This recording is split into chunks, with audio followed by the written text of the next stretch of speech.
when Republicans are out of power, they're like Libertarian, and when Republicans are in power, they're like, oppress me more, Dad. Hello, and welcome to The Conversation. I'm Dasha Burns, Politico's White House bureau chief, and every week on this show, I invite one of the most compelling and sometimes unexpected power players in Washington and beyond in for a chat to find out how they're navigating and shaping this incredible era of American politics. This week, I got the chance to nerd out with Jane Coaston, host of Crooked Media's What a Day podcast. We talked about covering the news in this climate and how political fandom has shifted our understanding of politics. Here's my chat with Jane Coaston. Jane Coaston, thank you so much for joining the conversation. Thank you so much for having me. I know you are doing 1,000,001 different things, so we really appreciate your time. Your millionth and seventh thing maybe is hosting a daily podcast called What a Day over at Crooked Media. I have this weekly show, but I also do the Daily Playbook podcast. I'm curious, how has the daily grind of putting out a podcast been for you in this news environment other than exhausting? I keep thinking that everyone who does a daily podcast, we need to learn from our true teachers, who are the people who host local TV news. Indeed. Indeed. We need a support group and we need them to lead it. Tell us your ways, because you are able to do a show. And the challenge of daily podcasting or doing a daily show at all is that we are doing a job that is inherently ephemeral. No one listens to old episodes of my show. It's challenging. I think that also brings me to the next question that I know I'm constantly grappling with, especially when you're doing something like a podcast or hosting a TV show. You know, there's this tension between the audience and what you put out. And sometimes you want to make sure it's something that's engaging, but sometimes a really important thing that day, isn't the sexiest thing of the day. So how do you balance in this crazy environment what you want to talk about on a given day, what your audience is interested in versus what you think is something people should really know about? Right. And because occasionally those can be three completely different buckets. Right. There's a Venn diagram, but it's sometimes it's not as clean as you'd like. There will be an ongoing story where I don't think it's getting enough attention. For instance, our undeclared war with Venezuela. Correct. Where I'm very much we're doing regime change. This is essentially, we're invading Panama, yet this seems stupider. And so there'll be moments where I'm we really need to be talking about this. We really need to be focusing on this. But then I'm also thinking is the audience thinking about this? Also, who is our audience? What does the audience want to be thinking about? One of the things, my former colleague, Matthew Iglesias, he said something a couple of years ago that I always think about, which is that the audience will tell you they are interested in something and they are lying to you. You see this with the New York Times, for example. So often people will be like, why is the New York Times covering this? And then you look at most clicked on story and you're like, that's why. That's why. Every time. And usually they are covering it. It's just probably not on the front page because that's not what people are obsessed with. Knowing the New York Times, they have 6 people there. 3 of them speak the language. They've created beautiful graphs to explain everything. They've got drones. There was a story recently where they basically followed the flow of fentanyl to the United States from Mexico, with traffickers. And it was the kind of thing where you're just crazy. But then I'm aware that fewer people read that than may have read something about Harvard or Yale. There's a sense, I think, that one of the challenges in our media environment is that we are discovering the degree to which our audience, God love them. And we do. We love you. We do love you. But we also are aware that sometimes I think you're lying to yourselves. You will tell us that you want to hear more about a certain story, and then we will look at the statistics of what you are reading, and you're not reading about that particular story. That does not mean that that's not important, because I think that if you went back to 2001, pre-9/11, I'm going to guess that people were hearing way more about Chandra Levy and Gary Condit than they were hearing about, who's this Osama bin Laden guy? You asked about what I try to do, which is that I try to blend as best as I can what my priorities are, what my interests are, and what our audiences are with what the actual news of the day and what's leading, especially because there will be moments where sometimes a story is ongoing, like the government shutdown. It's ongoing. We're in it. We're going to keep covering it. Yep. And it's getting closer to having a real impact on you. And if we hadn't been talking about it, you'd be mad that we're not talking about it. It's a daily challenge of trying to think about what matters most to people, and also like what messages to try to get across, because I think that's something that's also challenging, is that like I am so grateful that I work at a place in which I do not need to pretend as if I am like an objective viewer of events.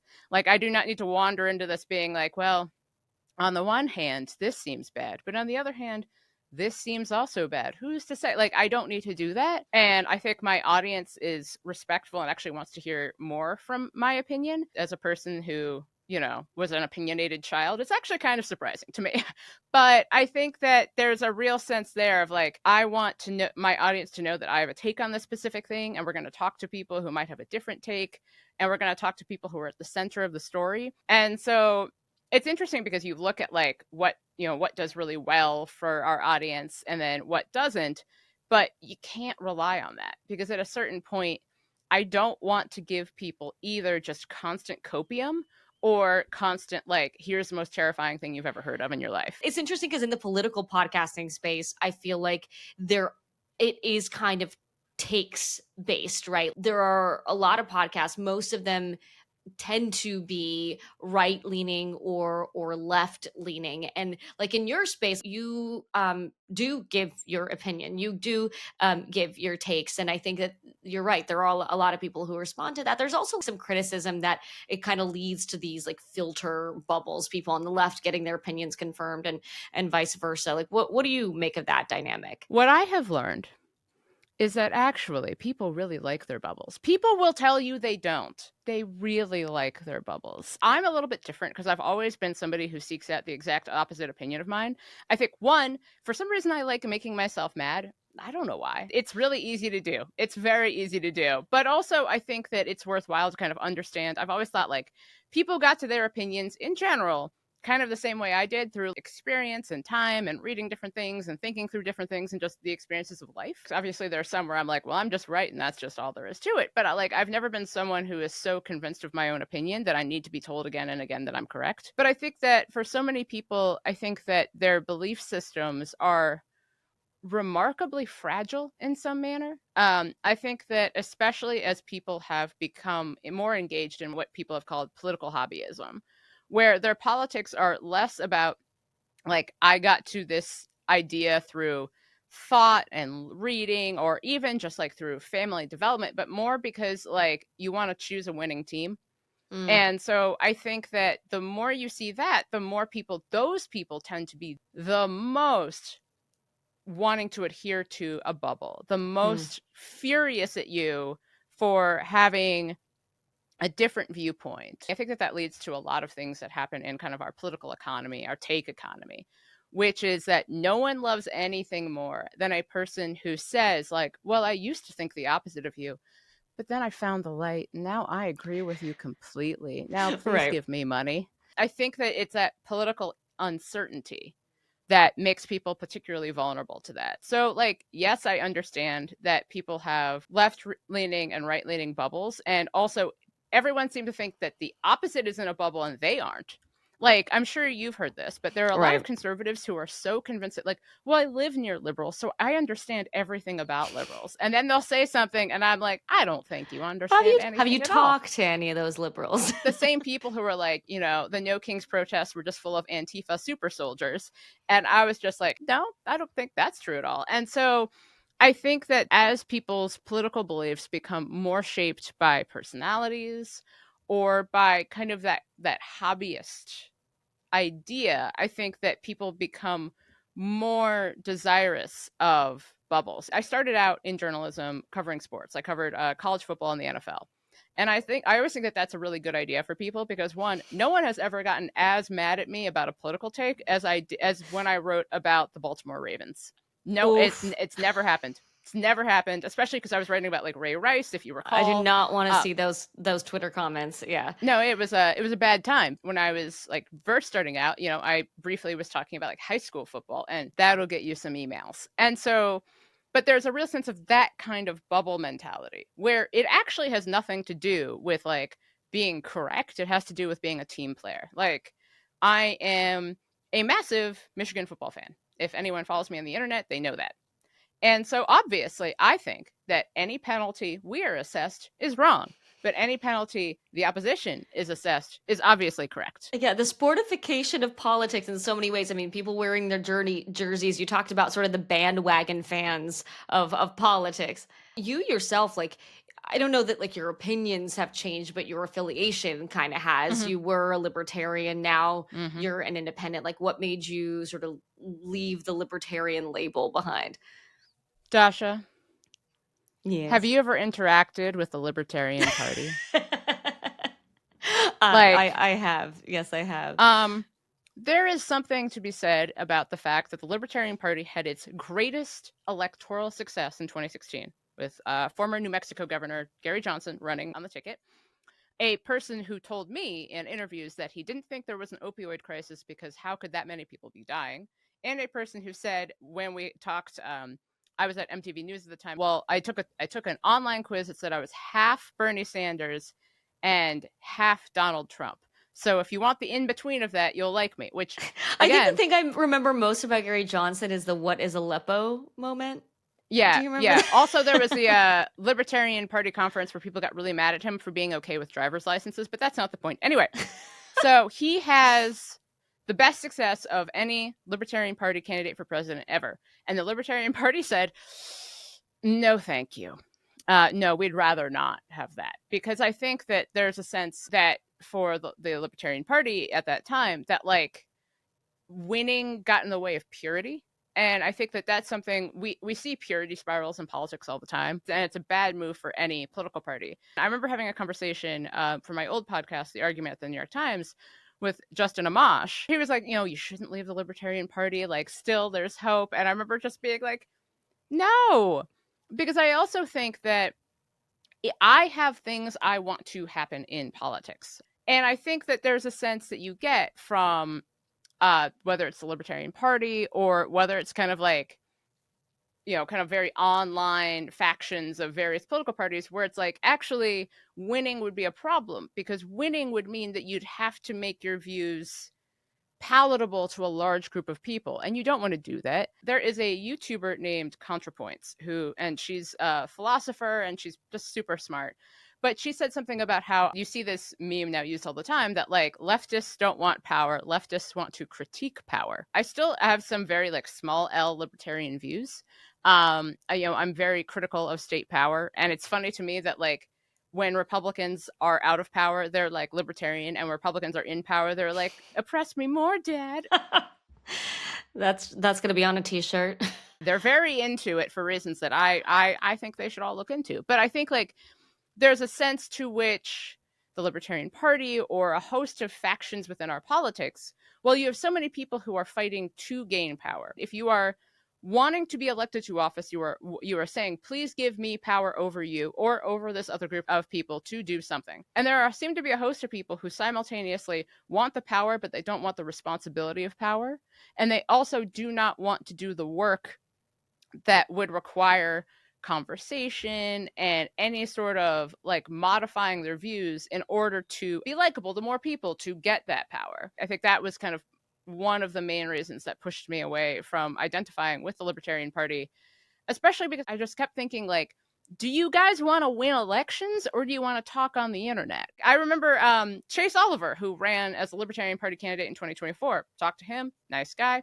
And so many members of the Libertarian Party went after him because he was comparatively moderate and because he's gay. And I just was like, oh, so you don't want to win elections. You just want to yell on the internet. How do you think Democrats, capital D Democrats, are doing with the whole trying to get power project? I think Trump winning in 2024, Trump decided that he won a mandate. And a certain number of Democrats also decided he won a mandate, despite the fact that he did not actually win a mandate. This was not Reagan in 1984.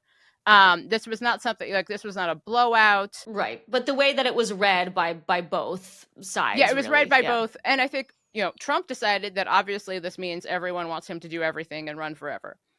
But there's a certain type of Democrat, and I've seen this where I think that there are people for whom, and you see this across the political spectrum, but we're talking about Democrats. There's a certain type of Democrat who has blended what I want and what wins into one thing when they are not. I want lots of things in politics that would not win elections. I know that. I'm aware of that. Like, there are things that I'm like, oh, that would be great if it happened and no one would ever vote for this. Right, but I think that there is a way in which Trump winning gave a real sense to some Democrats that, oh, obviously this means my biases have been confirmed. And Trump won for all of these reasons. I'm mad at other Democrats. And so you will see some Democrats saying that, like, Trump won because of Gaza, which I don't think was true. Or that Trump won because of Kamala Harris having like 2 events with Liz Cheney. So it's a Rorschach test for Democrats, whatever they are mad about, the party failing on in their opinion. There was actually this great paper that came out, interestingly, in The Nation, where they were like, okay, who are the people who didn't vote? And it turned out, because I think that there's an idea that like all these people stayed home because the Democrats weren't liberal enough. And they looked at the data and they were like, actually, it turned out that most of the people who stayed home were more conservative. If more people had voted, Trump would likely have won by more. They were more conservative on any host of issues. And so I think the challenge is inherently, one, how do you win in 2026? How do you win in 2028?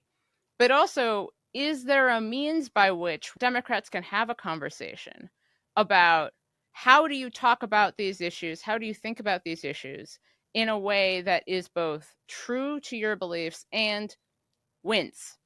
Because those might not be the same thing. And I think that that is a big challenge that I think Democrats are reckoning with right now, especially in a media environment that's shifted dramatically. And there's a real sense of like, Democrats need to be the adults.